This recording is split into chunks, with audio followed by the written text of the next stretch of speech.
इस वक्त मोदी जी एक बड़े खतरनाक मिशन पे काम कर रहे हैं।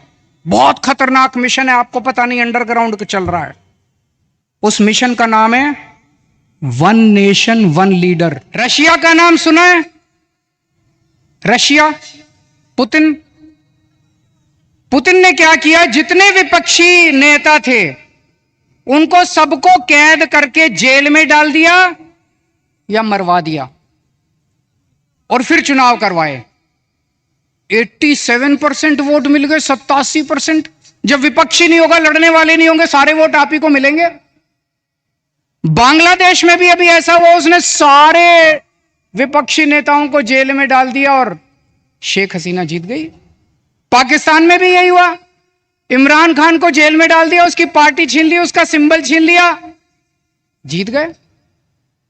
अब मोदी जी भी हमारे देश को पाकिस्तान और बांग्लादेश बनाना चाहते हैं।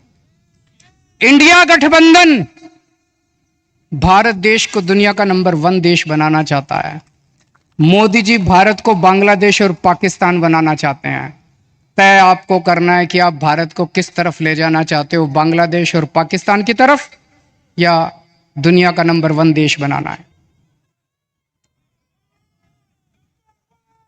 अब यही काम मोदी जी देश में कर रहे हैं, हमारे देश में, कि सारे विपक्ष को खत्म कर दो। उन्होंने मेरे को गिरफ्तार कर लिया, कांग्रेस का अकाउंट फ्रीज कर दिया। चुनाव के एक महीना पहले उन्होंने कांग्रेस का अकाउंट फ्रीज कर दिया।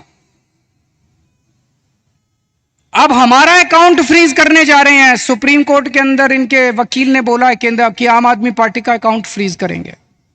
शिवसेना के उन्होंने 2 टुकड़े कर दिए, शिवसेना के 2 टुकड़े कर दिए, एनसीपी के 2 टुकड़े कर दिए, स्टैलिन के कई मंत्रियों को गिरफ्तार कर लिया, ममता दीदी के कई मंत्रियों को गिरफ्तार कर लिया। सारे विपक्ष को तहस नहस करने के बाद मोदी जी कहते हैं आओ चुनाव लड़ते हैं। ये तो कायर लोग कहते हैं ऐसे। अरे मोदी जी, दम में तो आंख में आंख डाल के छाती चौड़ी करके चुनाव की तरह लड़ो ना। सबके अकाउंट फ्रीज कर दिया, सबको जेल में डाल दिया। इस वक्त मोदी जी एक बड़े खतरनाक मिशन पे काम कर रहे हैं। बहुत खतरनाक मिशन है, आपको पता नहीं अंडरग्राउंड का चल रहा है। उस मिशन का नाम है वन नेशन वन लीडर। इस देश में वो चाहते हैं मोदी जी एक ही नेता होना चाहिए। उसके लिए वो 2 लेवल पे काम कर रहे हैं। एक लेवल, जितने विपक्ष के नेता हैं एक एक करके सबको जेल में डाल रहे हैं। कईयों को डाल दिया और अगर वो जीत गए, भगवान ना करे वो जीते, अगर वो जीत गए, मैं आपको चैलेंज करता हूं अगले चुनाव तक ठाकरे साहब भी जेल में होंगे, खड़गे साहब भी जेल में होंगे, राहुल गांधी भी जेल में होंगे, प्रियंका भी जेल में होगी, केजरीवाल तो है ही जेल में, शरद पवार साहब भी जेल में होंगे, ममता जी भी जेल में होंगी, स्टैलिन भी जेल में होंगे, पिनराई विजयन भी जेल में होंगे। तो एक उनके लेवल पे काम कर रहे हैं, विपक्ष को सबको जेल में डाल दो, जैसे पुतिन ने, शेख हसीना ने, जैसे पाकिस्तान वालों ने जेल में डाला। और दूसरे लेवल पे उनकी अपनी बीजेपी पार्टी में जितने नेता हैं सबको पैदल कर दिया, सबकी राजनीति खत्म कर दी। देवेंद्र फडणवीस को खत्म कर दिया उन्होंने, शिवराज सिंह चौहान को खत्म कर दिया, वसुंधरा राजे को खत्म कर दिया, डॉक्टर रमन सिंह को खत्म कर दिया, खट्टर साहब को खत्म कर दिया।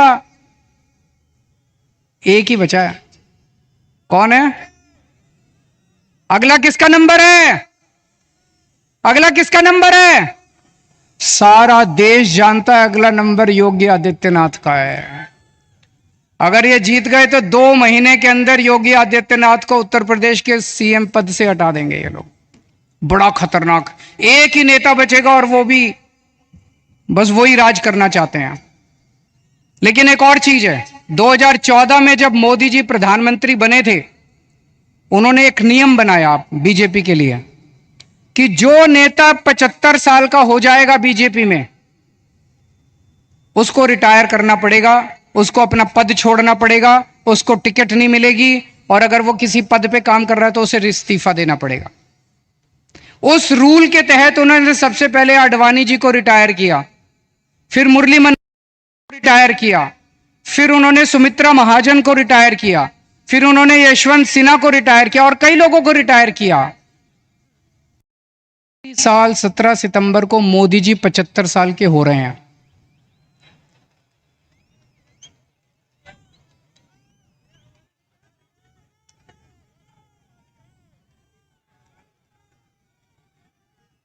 और मोदी जी ने तय किया है वो अपने बाद अमित शाह को प्रधानमंत्री बनाएंगे।